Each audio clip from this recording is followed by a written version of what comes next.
Highland Weddings nga ang ating pag-uusapan kasama si Sir Jonard Don Hardenil at si Ma'am Jamie Fagian Santos. Si Sir Jonard ang show producer, director nitong magiging bridal fair natin. At si Ma'am Jamie naman ang wedding planner and coordinator. Kailan ba ito nakaka-excite? Umpisa na natin kung kailan. Yes, so hello, good morning everyone. So yan, Highland Weddings, the Baguio City Bridal Fair. We are now on our 7th edition. Now, supposedly 10th kaso nag-skip tayo during the pandemic. Yes. But this time, sa 7th edition, napakarami nating mga event suppliers, wedding planners, coordinators, makeup artists, stylists, florists, and pati yung mga shooters natin. Andun sila, no? We gathered them all, no? Especially yung mga Baguio-based, Cordillera, and up north, nag-gather sila para sa isang napakagandang fair para sa ating mga soon-to-weds. And of course, nabanggit nyo kanina na paano naman yung mga grooms, yung mga ibang mga debutants, birthday celebrants. Actually, para sa lahat yon. Ang parang pinaka-poster names kasi natin usually is bridal fair talaga. But this is a gathering of event suppliers, industry players para sa ating mga soon-to-weds and of course, yung mga life event celebrants natin. Diba? Pwede naman pala. Hindi lang pang wedding. Debutante. Dapat ready na. Kailan po pala ito, Sir Don? Okay, so for Highland Weddings, our 7th edition will be held on January 24 to 26, 2025. So, this will be held in SM City Baguio Atrium for our exhibits, and we also prepared shows and activities sa ating amphitheater naman sa mall. So yun. Sana magkita-kita tayo doon. Yes, nako, January 24. Yes. Friday yan. 24, 25, 26. Friday, Saturday, Sunday. Ay, nakakatuwa. Gusto ko yan kasi I've always wanted to become a fair bride dapat. Hindi, di ba? Pero 7th edition yan na po ito. At dito nga sa Cordillera, napakadami na po mga bridal fairs. Ano po ang pinagkaiba ni Highland Weddings Bridal Fair sa iba? Well, first of all, yung masasabi natin na talagang yung mga suppliers are accredited rin and trusted. Mahalaga yon kasi especially now maraming mga scam, di ba? Yes. So, people will go to your bridal fair to really let them, kumbaga, entrusted na, okay, ito yung mga supplier that you could book and trusted po. Also, we open mall hours, so that's 10 to 9 p.m. So kahit na yung mga galing sa work, pwede pa silang humabol, di ba, kahit gabi na. So game na game pa rin naman ang mga suppliers dyan at maghihintay pa sila. So ang kakaiba rin sa mga iba is there's no exclusivity. So everybody is invited on our bridal fair. Yes. Everybody invited, but accredited. Diba? Yun yung maganda, no? And I can see na meron din mga pa-fashion show, Sir Jonard. Yes. Can you give us a hint sa mga pwede nating makita sa darating na Highland Weddings? Yes. Siguro dagdagan ko lang yung sinabi ni Ma'am Jamie rin kanina na yung mga suppliers natin na mag-exhibit or mag-showcase para sa ating mga soon-to-weds and celebrants, meron tayong listing. Kaya we can assure na yung mga ibibigay nila mga on-the-spot discounts, yung mga freebies, may assure natin dahil ito yung fair na, kumbaga, hindi present sila tapos biglang mawawala sila bigla. Kasi we all have the listings sa registration, kaya meron tayong on-site registration also there. No? So, apart from that, we have prepared shows and events. So this what differs now with other bridal fairs also na talagang ini-institutionalize namin, especially with the fashion shows, because this is a showcase of of course bridal designers, and of course nabanggit natin kanina na it's not limited. No? Kaya meron tayong mga showcase din ng mga flower girls, ng mga pang-debut, prom, and even yung mga formal occasions, no? Pang-formal occasions sa mga couture natin. And we also have yung mga demo ng ating mga crafts para sa mga ano yung mga ideas na pwede nating ibigay sa ating mga yung mga celebrants natin. So, makakatulong yung mga suppliers natin, mga industry players natin, mga vendors to make sure that our dream weddings and our life event celebrations a true reality naman. A memorable one, 'di ba? So, yun. May pa-DIY. Yes. All-in-one. All-in-one. So, literal na kapag pumunta ka doon, para kang nasa isang mall ng kasalan. Kakabili ka ng services ng mga wedding planner, mga coordinators. magaling po kayo. Diba? Kaya nyo ba to? Gusto kita. Oo. Diba? I choose Parang you. ipapresent mo Oo. talaga doon. And I think everyone is open naman pagdating sa ganun. Yes. Ano po. Not only that, our music industry also, during the, kumbaga, fashion show, yung mga intervals, tumutugtog rin sila. Kaya sometimes, kapag naririnig na nagbabiolin, ay gusto ko yun sa kasal ko. Parang ganun kaagad. Oo. Pre-marketing na kaagad, Oo. diba? Also, sa mga gowns, ay ang ganda ng gawa niya, gusto ko yun. Oo. And then there are demos also for the makeups. Anong kung ganun. And also seminars rin kung ano mga dapat gawin for the florists and all.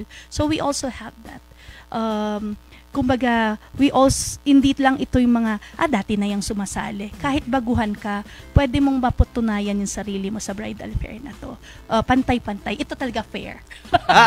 Fair. Totoong Totoo. fair. Literal na fair. Pero di po ba pagdating sa mga bridal fairs, syempre ang concern ng karamihan, lalo pat ganito nga ang ating panahon ngayon, Yes. medyo mahal ang lahat. Yes. Oo. Di ba merong notion ng mga tao na pagpupunta ka dyan, ay, wag na kasi mahal naman si ganito, mahal naman si ganyan. How do we address that po dito sa ating bridal fair? For now, very open na ang mga clients eh. Actually, dinadayo talaga ang bridal fair kahit dito sa Baguio. Kasi one thing is marketing talaga, binuboost talaga ng nila Sir Iggy, Sir Don, the Highland Wedding. So, for that, pag pumupunta po sila, expected na nila na may mga promos, freebies. Hindi na sila yung tulad dati na parang, ano bang nandiyan? We could really say na, kumbaga, we already have that market sa bridal fair because, first of all, Baguio is a wedding destination. So, talagang ine-expect na nila na, syempre pupunta kami doon. If they have their wedding here, even though they're from Manila or other places, it's very practical to get their suppliers here in Baguio, locals, kaysa sa iba, tapos hindi alam yung mga rulings and all. And you know naman dito sa Baguio, ang dami nating rulings rin that we have to follow, of course, di ba?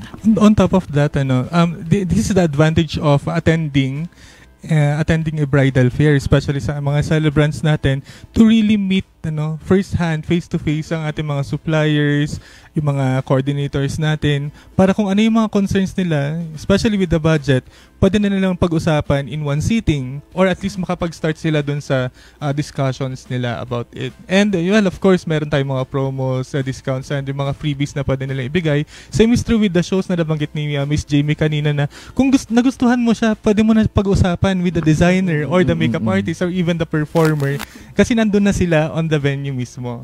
So parang iwas scam talaga yes. siya. Tama. Kasi karamihan, di ba, parang, ay, mas gusto ko sa mura, tapos hindi mo pa nakikita yung kalidad ng gawa nila. Tapos mahihirapan ka pa, Miss Bea, na maghanap ng mga coordinator, planner mo kung ano man dyan para sa wedding mo. Tunay. Doon ka mai-scam eh. You know what? Yung isa sa mga pinaka-exciting every year, sabi nila kasi, okay, lagi na lang may bridal fair, annual. But actually, kung anong makita ninyo doon, every year may mga bagong ino-offer. Especially with the booths, doon pa lang, they're actually giving their best through the setup per se. Doon pa lang makikita mo yung preview na, okay, magaling pala sila, kaya pala nila.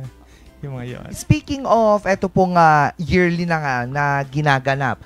Etong year na to, 7th edition, ano po ang pagkakaiba niya sa mga naunang edition ng Highland Weddings? Okay. So, this one, ayun na. Well, of course, di ba, meron tayong, change is inevitable, definitely. And it's part of growing, especially with our fair right now. Ang mga common, well, of course, we have the activities, we have our exhibit spaces, but what's new? Ano yung mga trends na yearly na nakikita natin? Even the color per se, makikita natin yon kung paano siya i-interpret or i-translate through styling, through makeup, through yung setup naman, no? Or and even pati sa mga photographers, kung paano nila i-layout yung mga photos niyo or yung mga atake nila. No? At the same time, yung mga focus naman natin this time kasi is we will be focusing now on how do we see weddings outdoor setting or paano natin i-integrate ang context, for example, ng themes. Yan. So yan, abangan natin yan sa bridal fair natin sa Highland Weddings. To add that, I believe that this year also we have a definite theme so that for the opening as well of Panagbenga. So, in-incorporate namin yun. May pabulaklak. Yes. So, parang welcoming na rin, di ba? Kasi yun naman talaga yung festival natin. Also, I think as a supplier every year rin, na-challenge kami eh. Parang nile-level up namin, parang pagalingan ng there's a competition, but it's healthy competition, you know. So yung parang sa booth pa lang namin, kahit gano'n kaliit, pabonggahan pa rin, gano'n. Parang sa amin, it says a lot to your company and to yourself na pinaghahandaan rin. Gusto namin gano'n yung impression ng, syempre, mga clients natin from Manila or other places na pumupunta yan sa bridal fair ng mga malalaki rin sa Manila. And hindi tayo dapat magpatalo doon. Yes naman. Kasi diba? We are Baguio City. Hello! Yes. Kami to, Baguio to! Ano ba? Disney princess kami! Pero ma'am, tanong ko lang, ano po yung mga kadalasang design or theme na nire-request lagi ng clients? There are classic elegance. When we say classic elegance, they only play with the colors, for the color motive nila. And then like, we want it like a barn lights, ganun lang. Rustic, of course, hindi yan mawawala because we are Baguio, no? Ano pa ba? Yung Enchanted. Ayan, syempre. Disney princess. Yes, Enchanted mga talaga. mga ganon. And then yung mga chandeliers, yung mga yan, yung mga barn lights, yung mga ganon. So, yun naman, mostly is classic elegance because people don't want to have like complicated na on the beauty of the venue. They just enhance it with the flowers. Of course, ang flowers natin, lumalaban rin tayo kasi Baguio tayo. Baguio tayo. Bakit ba? Ang maganda pa dito, since Highland Weddings nga siya, incorporated din yung culture. Yes. Tama. Yun yung kagandahan ng Sir Jonard. Yes. Just to add na lang din, makikita din natin kung paano din deal ng ating mga suppliers ang yung mga weddings na either intimate or yung mga grand. Yes. No? Kasi in Baguio, napakarami nating wedding venues, maraming bago, maliit man yan o malaki. That makes really yung Baguio talaga as a wedding destination. You can actually have your events here in Baguio per se, and of course equipped with a lot of competitive and quality ng mga suppliers. Now, yung pag-connect natin sa culture as a showcase, well, of course, from the title itself, Highland Weddings, we did not limit this one upon the conceptualization 10 years ago, na we did not limit yung Highland Weddings as Baguio only. Well, of course, kasama sa slogan, but it's a celebration of our talent, creativity, not limited to fashion, but also in other skills and crafts. Yun naman ang maganda sa atin dito ngayon, especially now in the Philippines, that we are back up with a law, diba? Yung UPC natin ng Philippine Creative Industries Development Act. For our event suppliers, we fall most of our suppliers or industry players fall under the performances and celebrations. Yes. No. So, but of course it's not limited there, no. Malaki ang back up natin or support natin, or let's say foundation about that. That's why ang laki rin ng confidence ng ating mga suppliers, creatives and artists na ipakita kung ano yung best nila. And one avenue of it is of course Highland Weddings. Di ba? Napakasaya nun. And bago ko tanungin si Sir Don, si Ma'am Jamie muna po. Ano po yung expectations ng mga pupunta sa atin dito bilang isang wedding planner and coordinator? Okay. For the clients who will be coming up, as for how many years naman na we could guarantee the accreditation. Also, we have free consultation as well. So, kunyari kahit hindi ako ibubook, so ang tatanungin ko lang, may wedding planner na kayo? Pag wala, okay, you could sit down, you could ask, kasi lahat naman ganun eh. First time nga ikasal, di ba? So, advisean ko lang. And then, after that, I could just say, okay, you could go around, happy shopping, parang ganun pa, di ba? Yes. Sport lang, di ba? Kung bumalik sa'yo talaga. Oo. So, lahat yon ganun. Ang nakikita ko rin every year, yan yung maganda eh, kasi, there is a competition but it's healthy competition. So, kunwari, madam, hindi na ako pwede ba ikaw na lang, ito, ganyan, kasi pwede, wala na, hindi ko na kayang accommodate sa date na to. Yes. So, pasahan lang rin. Diba? Ayun ang masaya. Tulungan. Yung walang tulungan tulungan lang, oo. Tapos kunyari, ma'am, may ganitong client, kailangan ng ganito. Sino po ba ang pwede nating ibigay? Parang ganyan. Nasa tingin mo kasi si client parang alta masyado. Parang ganon. So, sige, ito, ganon. So, free lang sa advice. I think if you really have that confidence on your business as well, and for yung care for your co-suppliers, it would not matter. Yes. It would really not matter. Ganda nun, no? Camaraderie. Yes. Between all the suppliers here in the Highlands. Yes. May Pwede across ka lang nga. Pupunta ka sa booth na doon. Ano na? Oo. May nabook ka na. Kung wala, ibibigay ko sa'yo kasi I'm fully booked. Yes. May tanong rin po ako kay Ma'am Jamie. Ano po ba yung, bakit dapat pong mag-book ng planner and coordinator? Kasi syempre, Ma'am, yung iba, hindi magpatulong na lang ako sa pinsan ko, sa tita ko, ganyan. It's a must, kasi ang coordinator, wedding planner, sila na yung magda-direct sa iyo, mas madali. Kumbaga, ito yung supplier, ito na. Sa akin kasi, hindi naman ito lang dapat yung mga supplier. You go on to your horizon as well. Kung kunyari, meron kang kamag-anak na photographer, doon ka makakamura, di go tayo. Di ba? Bakit hindi? Di ba? Parang ganon. So, kailangan talaga ng coordinator kasi para na natitignan rin yung sa mga, ano ba dapat sa venue. Mas madali kaysa ikaw lahat tumatrabaho noon, stress yun. At gusto mong stressful bride, ayaw mo yun, di ba? Totoo. Nung una kong kasal, ganun yung nangyari. Di ba? You don't want Kaya that nga to hindi ko happen. tinuloy. Kasi na-stress ako. Tama Yes. na. I'm calling this wedding off. Instead of I do not na. I do not want na. And also, most of our clients are from abroad. So, talagang kaya. pag uwi pa lang nila, kumbaga ready na. Mm-mm. Oo, yung Ay, mga totoo, documents na totoo. lang siguro yung dapat na kailangan naman na sila naman talaga yon. Two, if you have a wedding coordinator, na tatrack mo yung budget. Kunwari, gusto ko to, pero ang mahal. So at least, mapag-iipunan mo sa tagal, di Bawasan ba? natin ng sleeves. Di ba? Mga ganon. Ayan. Yung oo. cake, masyado pong mahal yung 10 layers. Di gawin natin 3 lang. Oo, diba? Totoo din. Kung ano yung budget, diba? Doon tayo. Pero kung gusto mo Work around talaga that. yon, mag-overtime tayo. True, diba? Labels. Yun lang yun. Tama, Mahirap tama. naman ito yung gusto mo, wala kang budget. Medyo ibaba natin expectations. Oo. Parang ganun lang Kung yun. dati 10 flowers, ngayon isa na lang. It takes two to tango for coordinator and for the client as well. It doesn't mean talaga na, pag uwi ko ba, okay na yan lahat. No, of course. Ikaw mamimili, kasal ko. Kasal pa niya. Hindi, tsaka kung sakali magaling din naman talaga yung wedding planner tsaka coordinator, sasabihin na, yes, everything is well taken care of. You paid me for this, I'm giving you the best that I can give you. Yes. Mag-wedding planner nga rin And ako very trust talaga. You just have to trust your coordinators and suppliers. Right now, that's really easy kasi we have social medias already. You could check them on the IG, sa Facebook, diba? The recommendations, kung ano yung mga tinatawag na sinasabi. legit diba? check, Legit. diba? Oh, medyo yan.